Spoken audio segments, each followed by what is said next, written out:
మరి ఇక్కడ సమయంలో మరి అయ్యగారికి పూర్తిగా సమయం ఇవ్వాలని ఆశపడుతూ ఉన్నాను. ఎందుకంటే అయ్యగారు మనమైతే రోజు మనం మాట్లాడుకుంటున్నాం.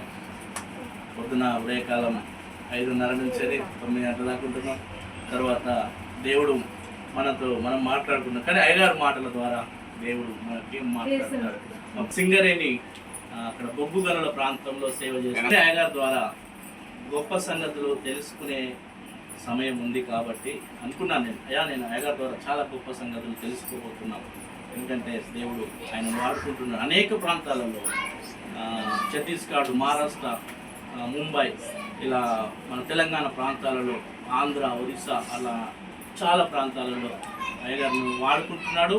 మళ్ళీ స్పీక్ చేస్తున్నాడు, అంటే వాళ్ళకి బైబుల్ బోధనను ఇస్తున్నాడు. శిష్యులను తయారు చేసి మన లోకం మీదకి వెళ్తున్నాడు. యేసు ప్రభు ఏదైతే 12 మంది శిష్యులు చేస్తే వాళ్ళు వెళ్ళి ఇంకా అనేకులను శిష్యులు తయారు చేశారు. అలా అయ్యగారికి అలాంటి దర్శనం వచ్చింది.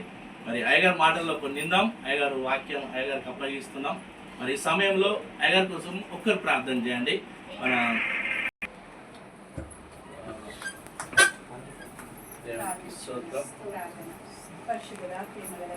స్తోత్రం, హల్లెలూయా.